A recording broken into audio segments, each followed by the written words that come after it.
And the trio are back for another amazing installment of, well, actually, we've just been talking about simplicity in this complex world and where to start. Well, actually, ironically, I ran a poll on Monday. I don't know, on Tuesday it was, because of course we missed Monday because that was bank holiday. And it was really, really interesting about what gets in the way of creating simplicity. And the options I gave were guilt, pressure, habit, or other. And actually, pressure, habit, and other pretty much were, joint number one, with guilt being, sort of a number two, sort of half that. But I guess, I don't know, where to start? Simplicity. What stops us creating simplicity in our lives? It's such a massive subject, isn't it? And I know, exactly. For me, right, where I would start with this is, why do we insist on making everything so flipping complicated? There's number one. And because we think it's clever.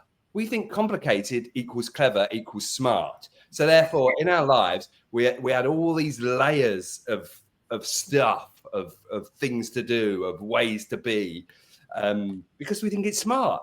And we completely and utterly tie ourselves in knots. And then that's when your four options there kick in, right? Because it becomes habit. So complicating everything, adding layers to everything, that becomes habit. That becomes the way we live. And then we can't see a way out. Then we try to drop some things on our list of things we should, must, have to, ought to be doing, complicating our lives. And then we feel guilty. So we don't do it. And that complication, that doesn't give us clarity. We can't see the wood for the trees, and we can't until we take the time to stop, pause, and reflect, and go, right, what do I really care about? Not what do I think other people expect me to care about? Not what I think I should be doing, must be doing. What do I really care about? What's going to move the needle forward on my life, in my business, in my relationships? Because actually it's the 80-20 thing, right? And it's 20% of what we do that makes the difference. And that 80% is the complication. But until we make the time, or carve out the time, or just stop, we just carry on habitually doing these things and feeling guilty if we don't.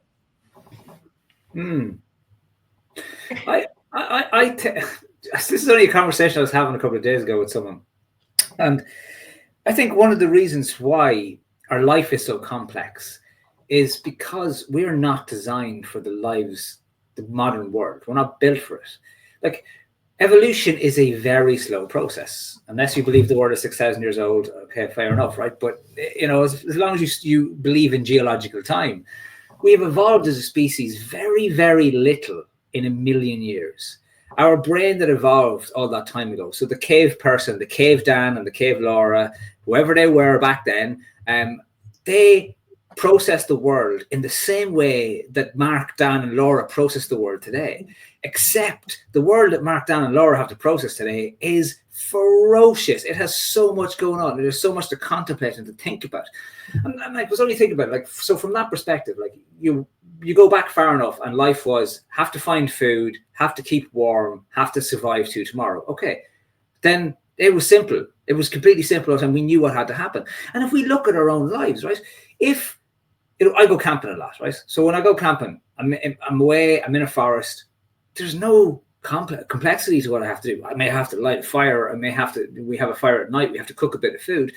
But everything is simple and lovely because it's clear. There's nothing else going on around all that piece. And so when it comes to, let's say we have an issue, let's say we have an illness, life becomes very simple, very fast when we're not well, because that's the only thing that matters. And all the complexity around it becomes focused on, how do I make myself better? How do I get better at this? Back to the 80-20 thing. So the 80-20 thing doesn't always have to be about progress and design and what we do better. It comes about what's the right way to live in this world. And like, I know you were saying as we was logging in, like I retired from LinkedIn last week because I put up a post where I was talking about, where am I going? What does home mean to me? What's my direction of travel? And I said, I need to think about it. And I need to sit and think about it because I spend an awful lot of time on LinkedIn. Is it valuable time? But it adds complexity to my world because I have to do that time in the morning, and I have to write these posts, and I have to do the next piece, and I have to be commenting on other posts and all that other pieces. This week, at the same time, I played with the dog. It was tough. And then I had a cup of tea and I read my book earlier than I normally would. It was tough. I didn't feel any stress. There was no complexity around what I was doing because I simplified it down to what actually gave me the most value at that period in time. And I think that's maybe where we need to look with what's going on. How much of what's in our life, how much that we've packed into this space needs to be in this space. I absolutely agree. I think there's two things that really stand out from both, and it was resonated in the discussion to the poll I ran, and you've echoed it both here. And one is the point you make, Dan, and I forgive if I pronounce Oji's name incorrectly, but I hadn't actually thought about it. This idea that actually, if we make things simple, we're not considered smart. Make it complex, and suddenly we're seen as smart, and people buy into it, which I'd not really thought of. And I think that's a really key thing that, you know, I hadn't observed until you know, you said it, or you had said it as well.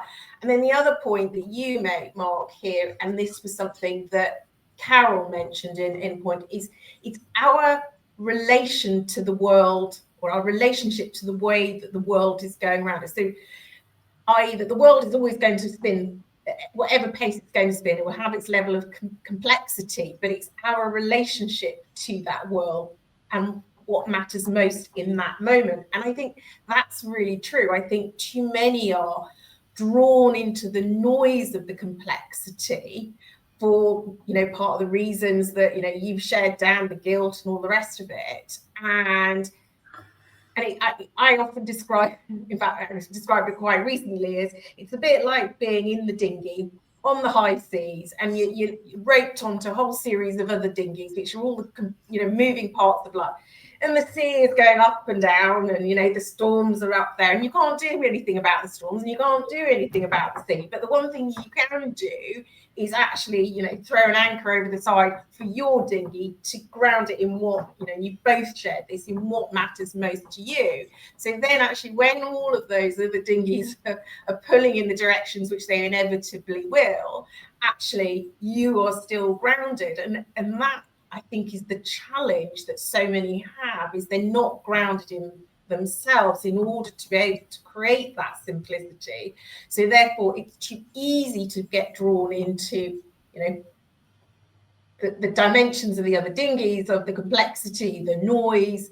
And I don't know, I think it, you know, it's your point, Mark, what matters most in that moment for ourselves. And, you know, you said you played with the dog, you started reading your book, and well, you didn't say a time, but, you know, earlier than you would have done, rather than getting drawn into the noise of LinkedIn and sort of, you know, the whole hustle of that conversation. But that, you know, you said it's tough, it's hard to do, and yet we have to, if we want to be able to move forward on our own paths, no?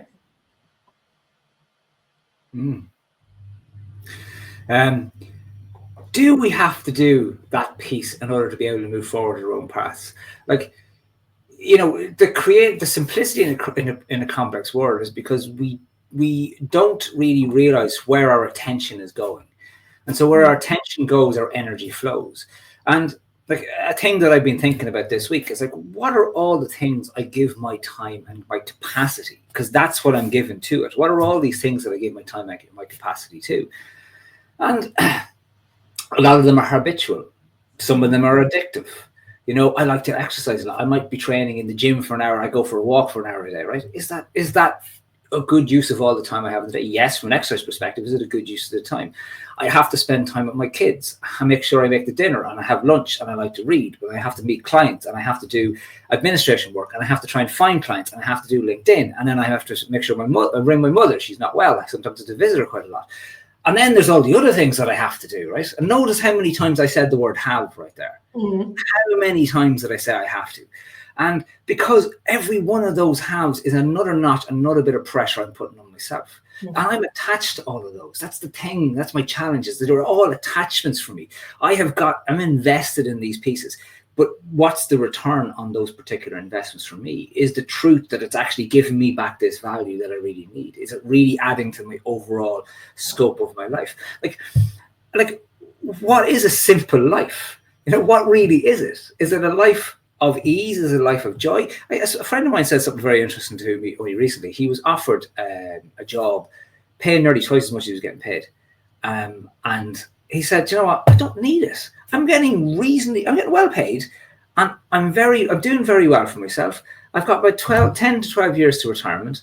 So do I need all the extra pressure, all the extra strain that comes from the extra money I'm going to get from this? He said, you know what? I turned it down. Now, most people would think that's madness. Why are you turning it down? He said, he looked at his life and went, my life is lovely and simple. So do I want to sell that simplicity for the sake of extra money? Because that's a part of this whole transaction all the time. And that's like that, and that's where I think the attachment is so important. So it's transactional. Everything we do is transactional. But what are we spending to make that transaction? Is there like an opportunity cost to have this? What are we doing? And I think Marie-Therese has made a good point. I don't know where she came in on the conversation, but it actually goes back to one of your starting points, Mark. And I do think patience has a lot to it. We make proactive we don't make proactive choices about that opportunity cost. We are just going, I have to do this, I have to do this. Who says we have to do that? And that's my favorite question to ask my clients when I hear shoulds, have tos, and musts. I say, who says? Who says? Whose choice is that? And Mark's absolutely right about the attention point, right? Because time is our most precious resource, and we use our time using our focus and our attention. Now, I've spent years deliberately simplifying my life. I now live just about as a simple existence as you can in the modern world. I live in the middle of nowhere. I grow a load of my own fruit and veg. I have my own water supply. I'll soon be producing my own energy through solar panels. And I live a very simple existence. But my life is still quite complicated, because of all the stuff Mark said there. A lot of Mark's have-tos are my have-tos as well. And because of the modern world, and with us now being more connected than ever, that's allowed me to go and live my simple life and run a business online. But actually existing online is a complicated business and takes a lot of time, a lot of energy, and a lot of effort, and a lot of my attention, because I have to do it. If I want to get traction on LinkedIn and get inbound inquiries and create leads there, I have to be there in the morning. I have to be interacting. I have to create the posts. I have to think about them. I have to spend some creative time and energy crafting these things, because you can't just put out any old rubbish when you're trying to be strategic. Although a lot of people who read my content probably think that I do. I really have to disagree with Marie though. So when you're surviving, that's not complicated. I know it's probably not what we choose, and yes, we are blessed to live in built-up places, and we're no longer cat food and bear food. But we've complicated our lives in order to achieve that. When we look at the rest of nature is very complex when we look at it and when we study it. But actually, when you look at other creatures, their lives are not complex. Like Mark was talking about his dog there. My dog's life is not very complex. And I know it's a domesticated animal, it's slightly different. But I love to, where I live, sit and watch the wildlife, sit and watch the deer, sit and watch the birds. Their life is very uncomplicated. And yet there they are, full of joy, enjoying what they're doing, appreciating the abundance of the world. We're all too busy stuck up here dealing with our complications and all the things we've attached ourselves to and we've decided we want to do and we're going to put our attention on. And our attention now, patience is a great word that Marie used, but it was so fractured. I think we've all got to a point now where we're like, this multitasking thing, that's a con. We can't do it. Our minds are built for single focus. But even then, even though we know that, I still find myself trying to do several things at once. I did it today. I was busy on LinkedIn. I was talking to my mum and dad, and I was messaging my wife on the phone. I suddenly went to myself, what are you doing? Shut the laptop, put the phone down, be there with your parents. But it's even when you're somebody like me who's deliberately trying to live an uncomplicated life, there's just these things calling to you all the time. Bing, boom, look at me, read this. all this sort of stuff. And it, you know, it's, even if you're really self-aware and you've worked on it, it's so hard not to get drawn into it.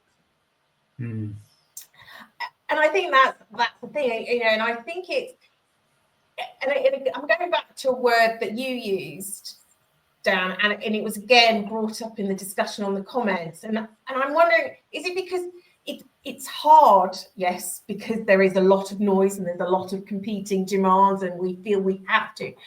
But is there an element, and to use the word addiction, that actually we almost need that kind of pull in order to feel that, you know, we're adding some value, that we're useful? Because at the end of the day, we all want to know that our lives matter, that we have some level of meaning in the world.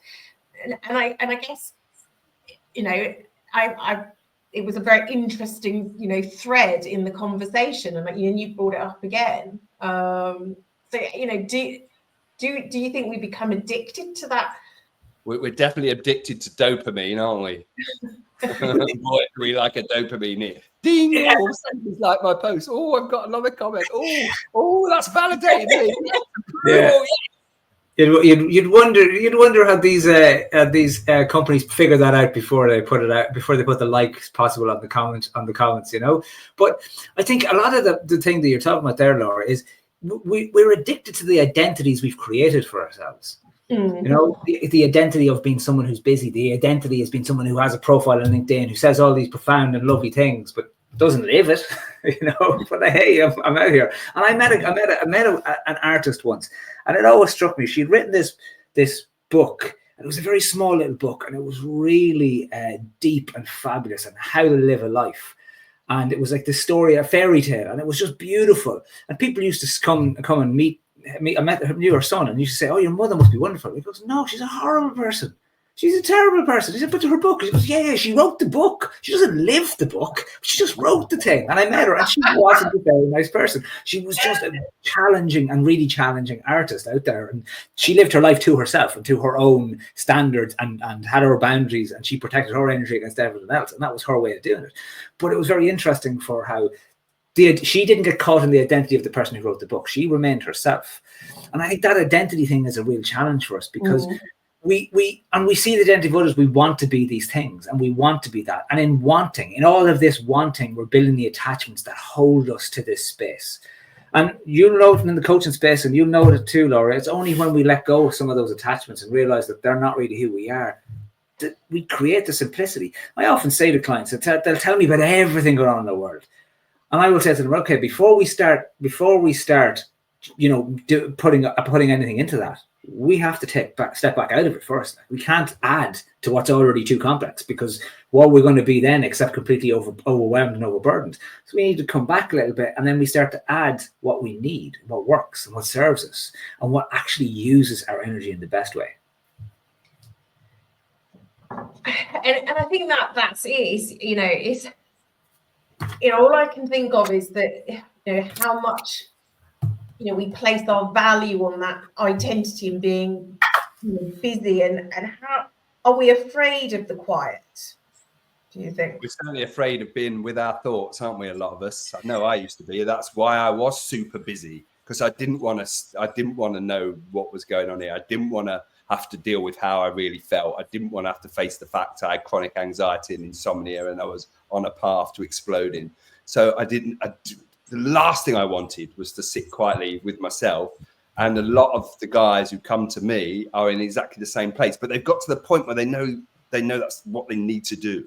They know they've got to start stripping things back, but they just don't know how to do it themselves. So they come and speak to somebody like me, and that, you know, they've probably seen me talk about how I live my life or my coaching process, and they're like, "Dan, before my whole life just collapses around my ears, I need somebody to shine the light on it. I need someone to help me see what's going on here. Look at the stuff that I really am avoiding looking at."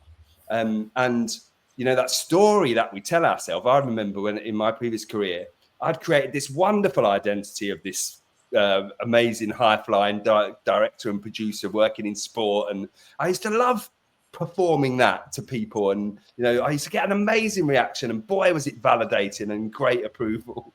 And then of course years down the line I've turned a bit of my attention inwards, and I'm like, well, why do I need validation approval from anybody else? What am I chasing here? What am I looking for? Because I'm just setting myself up for disappointment all the time. And then whenever you get it, you get that little dopamine hit, but as we all know, dopamine just goes. And then we need more, and we need more, and we need more. And this is why then we keep adding more complexity and getting on more social media channels and doing more online and adding more to our lives, more ways to get validation, to get approval, to create that brand and that story about ourselves. And then suddenly we go, oh, actually, who am I again? So which one of these masks that I wear every day am I? So what do I really care about? What's it all about? And everything's just so complicated, and it's just so easy to not stop. And there's always something to do, isn't there? There's always somewhere to be. There's always something that we can put our attention on. We're never bored these days, are we? So we don't sit and quietly contemplate and go, do I really need to be doing that? Is that really worth my time? And like doing what Mark's done and just unplugging from LinkedIn is such a powerful thing to do in the modern world, because I'm sure, like me and like you, Laura, Mark felt like that presence on LinkedIn was key to his business and key to creating clients and key to creating his visibility. So how brave it is to go, do you know what? I'm going to just take a break. I'm just going to pull it back for a bit and see what happens. Because what's the worst that can happen? And there's so much of that, because it is that's the space that I exist in. And I have put so much time and effort into something. I used to do 7 days a week on it. And then I was like, what am I doing on this on a Sunday? What am I doing? So then Sunday became no way. And Saturday become first thing Saturday morning, I'll have a post and I'll comment people. And that's it. That's my rule. It became that. And it's just the more it's seeped into my own world. And Anthony has a comment there about it sounds like getting clean, going on the addict bit. Become addicted to the social media thing. We become addicted to that profile. But there's something else. Just as you mentioned there, Laura, you mentioned about being afraid of the quiet, right? And I had actually just written one word down in this piece of paper in front of me. I just wrote down the word silence. Because I've done one or two silent calls with a guy called Mark McCartney. He's on LinkedIn. I don't know if you're connected with him. And he does a podcast called What is a Good Life? It's a brilliant podcast. His silent call is, you come on the call and he sends you the instructions, the rules beforehand. No one speaks for 10 minutes.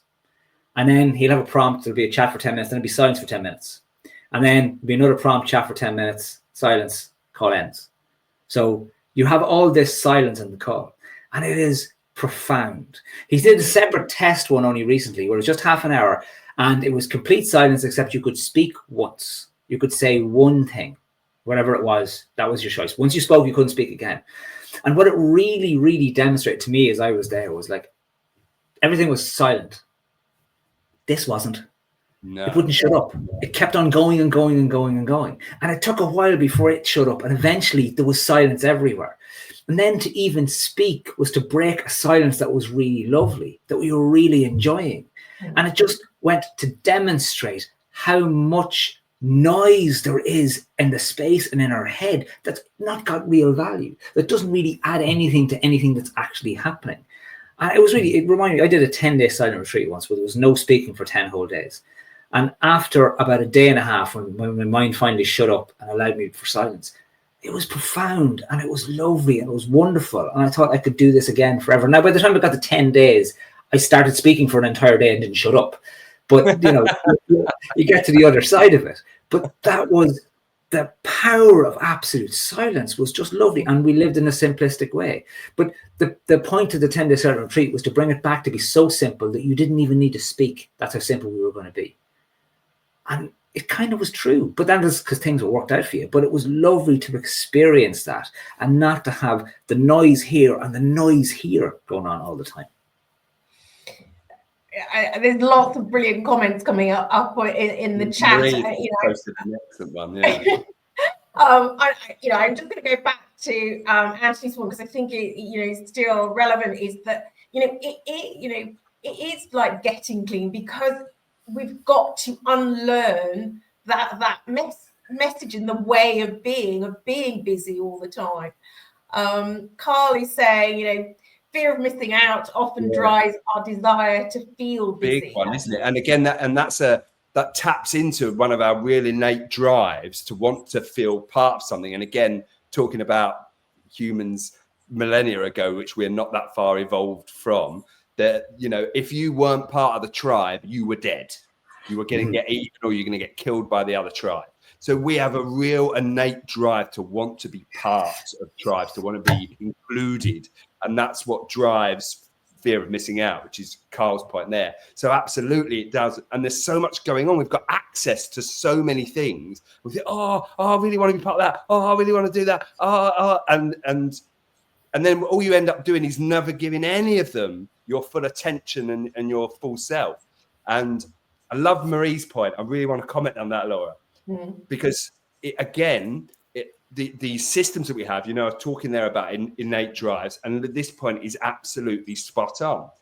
There's a reason why we have that system that releases dopamine, because it gets us into action. It means we get things done. It means we get things organized. So, you know, and it does make us feel good to grow your own veg and to fix the light in the bathroom and all that stuff. But as usual, and as so often in modern life, we use this inappropriately. And instead of delaying gratification, which is about the serotonin system, which is a different thing which we don't get addicted to because it's not about receptors and we can't just keep getting hits of it.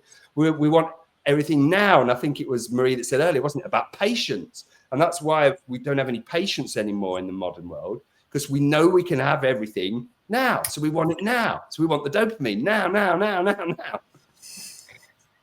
And I think, you know, and Anthony's point in my mind speaks to what Mark was talking about, that silence. You know, he's like stepping into a washing machine every single day. I often describe it to people I work with and say it's like one of those American, you know, top loader styles where, you know, somebody's trying to sit the lid onto it and it's washing everywhere. And, you know, if we're not careful, it's about to like spring open and all, you know, it's fine, we're clinging on in there and hoping for the best. But actually, you know, it's something I always find people struggle with sitting while that is going on around them. And back to your point around the silence, and being able to just sit with our own thoughts. I think a lot of people can't sit with their own thoughts either. I had a conversation. It's really hard because it's nuts. It doesn't stop. It doesn't slow down. And that's where you have to train that, don't you? Like Mark says, practice that silence. And it was, you know, I actually, you know, I will sit in silence in my house. I live on my own, so the house can be quite silent. And, you know, I've had builders sorting out various things in the house over the last 2 weeks.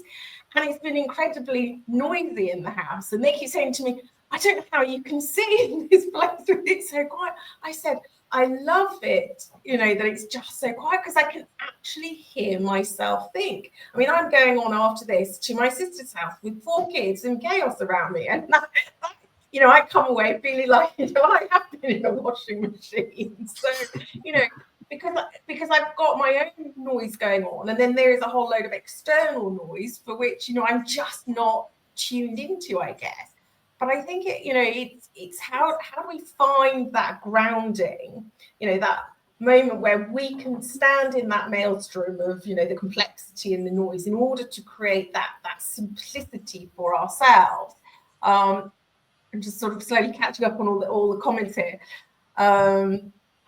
And, you know, and I think for me, it's, you know, it's finding that grounding. That's the start of creating simplicity. And it's then creating a different relationship with the noise in whatever form that is, you know, changing that relationship in a way that is meaningful for us so that we can feel grounded. Well, whatever is going on around us can carry on going on around us, but we are still making steps forward.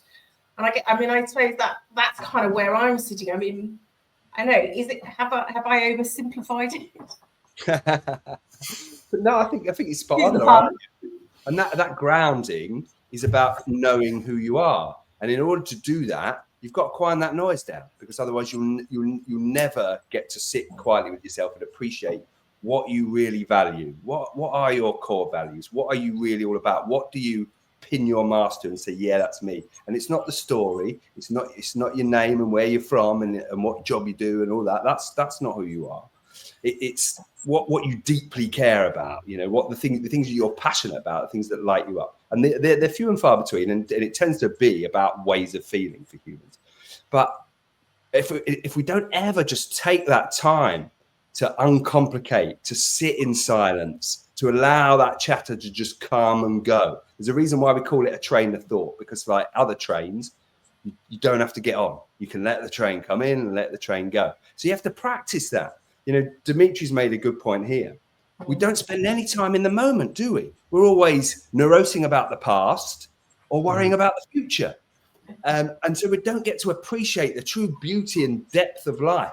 And I did a post on LinkedIn the other day. I've been doing a lot of traveling up and down from Scotland to the southeast of England lately. And I noticed how busy everybody is on the train. And there was a guy I took a photo of who had 3 things on the go. He had a book, an iPad, and a phone. And he was doing it all. And I just thought, this is mad. Why do we live like this? And outside was the beautiful green rolling hills of the Scottish borders. All these lovely baby lambs and little bubbling burns. And he's like, I was thinking, mate, come on, have a look out the window. Maybe he's upgraded his processing speed down to a level that we can't cope. I know how you feel. I used to get the train in when I was working back in the corporate world. I used to get the train in, and so many days I'm living at the coast, and so many days along the coast, the sun would be rising over the sea because it's on the east coast, and it was just absolutely beautiful. You'd have this golden light as if it was painted across the water coming towards the train, and I'd be just staring. I'd read my book, but I'd always stop and go, "Oh, this is just amazing!" Like, and I'd look around and go, "No one else is looking at it, right?" But then I often thought, is that, you know, should I be telling everyone you need to look at this, right? But they're all in their own space, and maybe maybe these people are meditating, maybe these people are in a simple space. But the thing, and I was looking at the title there, Laura, right? We've titled this "Simplicity in a Complex World." We haven't added creating, we haven't added developing. We've simply titled it "Simplicity in a Complex World." And I think the key is it's very personal for everyone. But we've lost it because we're trying to be everyone. We're all trying to be everyone, you know? Did you see that latest show on Netflix? You know, did you see what Donald Trump said? It's like you have to be tuned into that, and you have to be tuned into this, and you have to be, oh, what about your football team? How did they do? You know, something down, and I know you're a football fan as well. My dad, in his mid-40s, he used to be a Spurs fan. God help the man. He never made me one. And one day he said, he just stopped watching it. And I was like, what do you mean? You've no interest? He just said, I just can't care anymore. I just can't keep caring. Like, and I thought, I've been thinking about that a lot lately. Thinking that was a very interesting thing to do, because he looked at his life and went, you know what? My time is shorter now, and there's much better ways of me spending my time than giving it to this thing that's going to take 2 hours of my Saturday or of my during the week or whatever it is.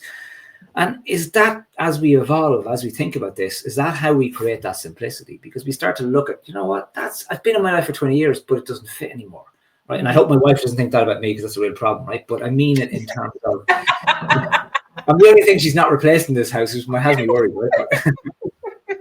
But it is that if we're true and honest with ourselves, you know, it's easier to continue supporting the team, because then you can go into work, or you can go and you go, hey, what about the team? Yeah, and chalk away about it. Like, but you know what, God, I don't know if I actually care. And maybe if you don't care, and if that isn't there in it, like, well, what do you care about? What is there to care about? And as I said to a fellow the other day, I was working with a new client, and he was trying to talk about the things he was interested in. I said, okay, what gives you joy? And he went, joy? He said, I don't know what gives me joy. I think there's a space to look. Yeah, exactly. Yeah. And yeah, you know, therein lies the thing is you all this stuff that you fill your day with, and you know, what is it giving you joy? And you kind of go, you know, why are you doing all this other stuff? I think you know, the word that's coming up in my head and what you're sharing there, Mark, is the idea that actually as we go through life, sort of there's this evolution that we go through, that, you know, we learn new things, we have new experiences, and so as a result different things mattered to us, but we hold on to a lot of other stuff that we've carried on, through life, and we don't actually intentionally look at it again and go, oh, that's not really doing anything for me anymore. We just carry it anyway. And so I wonder whether simplicity is a lot to do with intention and, exercising. Being deliberate.